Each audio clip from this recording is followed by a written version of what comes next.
Hello friends, welcome to Rekha Sen kitchen. आज हम बनाएंगे बहुत ही हेल्दी और निरोगी गलगल खट्टे का रस। और खट्टे का रस निकालने के बाद जो इसके छिलके बचेंगे उसे आपने बिल्कुल भी नहीं फेंकना है। उससे हम बहुत ही टेस्टी अचार बनाकर तैयार करेंगे। तो ये मैंने 2 किलो एकदम ताज़े और पूरी तरह से पके हुए खट्टे लिए हैं। तो ये मेरे पास काफ़ी दिनों से पुराने खट्टे बचे थे जिनका मैं यूज़ करूँगी। ये काफ़ी श्रिंक हो गए हैं। इनका छिलका जो है वो काफ़ी सिकुड़ सा गया है, तो इनका यूज़ किसी चीज़ में नहीं होगा, तो इसलिए मैं इनका यूज़ कर रही हूँ रस निकालने के लिए। तो सबसे पहले जो आप ताज़े खट्टे लोगे तो उन्हें आपने क्या करना है, पहले अच्छी तरह से धोना है, फिर सुखा लेना है या किसी कपड़े से पोंछ लेना है।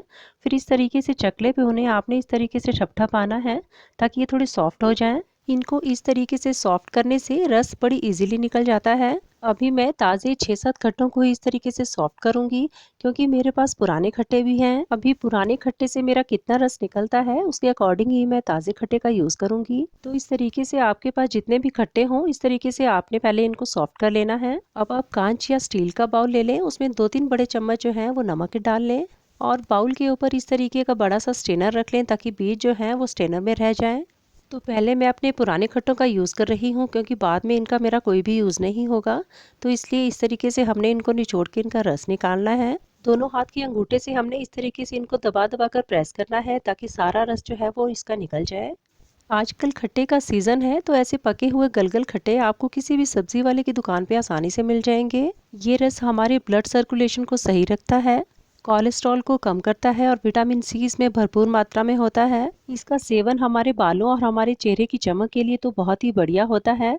इस तरीके से एक दो खट्टे का रस निकालने के बाद इस नमक में हमने इस रस को थोड़ा हिला सा लेना है। इस तरीके से मैंने पुराने खट्टों का सारा रस निकाल लिया है। ये खट्टे मेरे काफ़ी पुराने थे तो रस इससे कुछ ज़्यादा नहीं निकला है, जबकि ताज़े खट्टे से ज़्यादा रस निकलता है। जैसे जैसे रस निकलता जाएगा वैसे ही साथ साथ में हमने नमक में इसे मिलाते जाना है ताकि रस हमारा कड़वा ना हो। इन छिलकों को तो हमने फेंक देना है क्योंकि ये काफ़ी सिकुड़े से हैं। जो ताज़े खट्टे का रस हम निकालेंगे उनका हमने यूज़ करना है। अब हमने लेना है ऐसा पैन जिसमें कि हमने इस रस को उबालना है। आपने इसके लिए ना तो कोई लोहे की कढ़ाई लेनी है, ना ही एल्यूमिनियम का कोई बर्तन लेना है। इस तरीके का कोई कोटेड मेटल का बर्तन हो या कोई स्टील का पतीला हो, उसमें आपने इस रस को उबालना है। अब हम निकालेंगे ताज़े खट्टे का रस। मुझे इस रस को ज़्यादा क्वांटिटी में बनाकर रखना है, क्योंकि इस रस को बनाकर मुझे 2 साल तक यूज़ करना है। ये रस 2 साल तक बिल्कुल भी ख़राब नहीं होता। इस रस को आप किसी भी तरह की चटनी में, खट्टी दाल, खट्टी मीठी सब्जी, भरवा करेला या भरवा बैंगन या शिमला मिर्च या किसी भी अचार को खटाई देने में ये बहुत सारी चीज़ों में यूज़ होता है। इस तरीके से खट्टे का रस निकालने के बाद हाथ से हमने इसके पूरे टोटली सारे बीज निकाल देने हैं और इसमें थोड़ी सी चीनी डाल के हमने इस तरीके से इसमें फैलासी देनी है। और चीनी लगाने के बाद प्लेट में हमने इसे उल्टा करके रख देना है। जैसे खट्टे का रस हमने पहले निकाला था उसी तरीके से हमने इसका रस भी निकालना है। और खट्टे के एक एक पीस में हमने आधा पौना छोटा चम्मच चीनी का डालना है और अच्छी तरह से उसे फैलासा देना है और प्लेट में हमने इसे उल्टा करके रखते जाना है। ताज़े 6-7 खट्टों का ही मैंने इसमें यूज़ किया है, इससे काफ़ी रस निकल गया है। अब उसी पैन में मैंने इस रस को भी छान कर डाल दिया है। अब इस रस को हमने उबालना है, तो इसे हमने गैस पर रख देना है।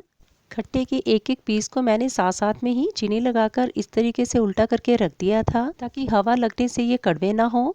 अब हमने लेना है एक प्रेशर कुकर, उसमें हमने थोड़ी सी चीनी इस तरीके से फैलासी देनी है और इसमें 1-2 बड़े चम्मच हमने खट्टे के रस के डालने हैं। इसमें हमने पानी बिल्कुल भी नहीं डालना है, तो इसलिए हमने इसमें खट्टे का रस का यूज़ किया है। तो थोड़ा सा खट्टे का रस डालकर हमने थोड़ा इसे फैलासा देना है और जितने भी पीसेस हमारे थे वो सारे के सारे इसमें डाल देने हैं। अब कुकर को हमने मीडियम आंच पर गैस पर रखना है और इसे 1 सीटी लगानी है। कुकर में सीटी भी आ जाएगी और साथ साथ में हमने इस खट्टे के रस को भी पका लेना है। अभी शुरू में आप गैस की फ्लेम को फुल पर रखें। जब इसमें उबाल आ जाए तो गैस की फ्लेम को फिर मीडियम कर दें। आप देखोगे कि जैसे जैसे इसमें उबाल आता जाएगा इसमें एक झाग सा बनना शुरू हो जाएगा। तो इस झाग को हमने साथ साथ में निकालते जाना है। अगर हम इस झाग को नहीं निकालेंगे तो 6-7 महीने के बाद ये रस खराब होना शुरू हो जाएगा। जैसे जैसे ये रस उबलता जाएगा, झाग को साइड पे करता जाएगा, तो आपने इस झाग को इस तरीके से निकाल कर फेंकते जाना है। इस झाग को निकालने में कोई मुश्किल नहीं होती, बड़ी आसानी से ये झाग निकल जाता है। इस रस को जब उबाल आ गया था उसके बाद हमने इस रस को 15 से 20 मिनट तक मीडियम आंच पर उबालना है। इसका मैंने मैक्सिमम झाग निकाल दिया है। अब इसे उबल कर पकने दें। कुकर में 1 सीटी आ चुकी है। अब हमने इसका प्रेशर खोल देना है। पकने के बाद ये छिलके काफ़ी नीचे तक आ चुके हैं और इससे काफ़ी रस भी निकल गया है। अब इनको हमने किसी कांच के जार में निकाल लेना है। थोड़ा सा ठंडा होने के बाद मैं आपको इनको दिखाती हूँ। ये इस तरीके से काफ़ी हद तक पक चुके हैं। ये छिलका 80% तक पक चुका है क्योंकि ये सॉफ्ट हो गया है। पूरी तरह से ठंडा होने के बाद इनको आप ढक्कन लगा के रख दें। इसका अचार आप दूसरे दिन भी डाल सकते हो क्योंकि अब ये छिलके पक चुके हैं, अब ये कड़वे नहीं होंगे। इस रस को मीडियम आंच पर उबालते हुए मुझे 20 मिनट हो गए हैं। ये अच्छी तरह से पक चुका है। इस रस को ठंडा होने के बाद सॉस की कांच की बॉटल्स में मैंने भर लिया है। इस रस को आपने पहले पूरी तरह से ठंडा होने देना है, उसके बाद ही बॉटल्स में भरना है। इस रस को 1 घंटा बॉटल में भरने के बाद आप देखोगे कि इसमें आपको कुछ रेशे से नज़र आएंगे। तो आप ये मत सोचना कि ये रस ख़राब तो नहीं हो गया है।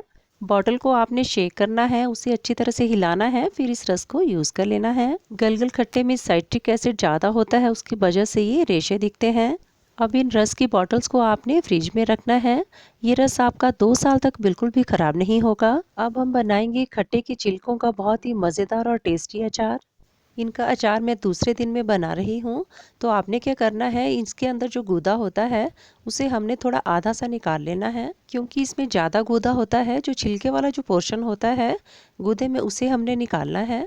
सारा गूदा नहीं निकालना है, बस थोड़ा सा निकालना है। ये आपकी अपनी चॉइस है, अगर आपने गूदा नहीं निकालना है तो आप ना निकालें।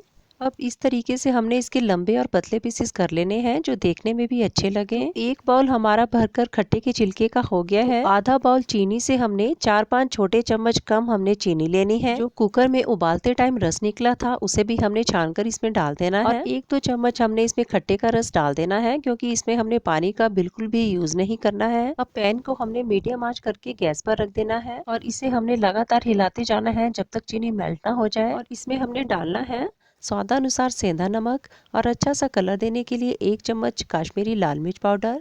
2 रेसिपीज़ मेरी इकट्ठी बन रही हैं, इसलिए वीडियो को मैं थोड़ा फास्ट कर रही हूँ क्योंकि वीडियो थोड़ा लंबा हो जाएगा। जब चीनी आधी मेल्ट हो जाए तब हमने इसमें खट्टे के पीसेस डाल देने हैं। इन्हें अच्छी तरह से मिक्स कर लें। अभी गैस की आंच को शुरू में आप फुल पर रखें। थोड़ी देर बाद आप देखोगे कि जैसे जैसे चीनी मेल्ट होती जाएगी रस इसका थोड़ा ज़्यादा बढ़ता जाएगा। चीनी जब मेल्ट हो जाए तो इसमें 1 चम्मच दरदरी पीसी हुई सौंफ डाल दें और आधा चम्मच जीरा पाउडर डाल दें। सौंफ और जीरा को आपने हल्का सा पहले रोस्ट कर लेना है, उसके बाद इसे दरदरा सा पीस लेना है ताकि इनमें कोई मॉइस्चर ना रहे। चीनी मेल्ट होने के बाद खट्टे के इन पीसीस को मैंने 6-7 मिनट तक मीडियम आंच पर पकाया है। पकाने के बाद इसके रस में अब थिकनेस भी आ गई है। अब इसे आपने बिना ढक्कन लगाए ऐसे ही ठंडा होने देना है। खट्टे के छिलके का अचार जब आप इस तरीके से बनाकर खाएंगे तो कभी भी आप खट्टे के छिलके को फेंकेंगे नहीं। और ये अचार बहुत ही हेल्दी अचार बनकर तैयार होता है क्योंकि ना तो इसमें ज़्यादा कोई मसाले हैं और ना ही इसमें हमने कोई तेल का यूज़ किया है। इस अचार को आपने किसी एयरटाइट कांच के जार में डालकर रखना है, इसमें कोई सिरका डालने की भी ज़रूरत नहीं है। गलगल खट्टे के रस और इस अचार को आप लंबे समय तक एंजॉय करें। मुझे उम्मीद है कि आपको मेरी ये रेसिपी ज़रूर पसंद आएगी। अगर पसंद आए तो नीचे लाइक का बटन ज़रूर दबा दें और मेरे चैनल को सब्सक्राइब ज़रूर करें। Thanks for watching.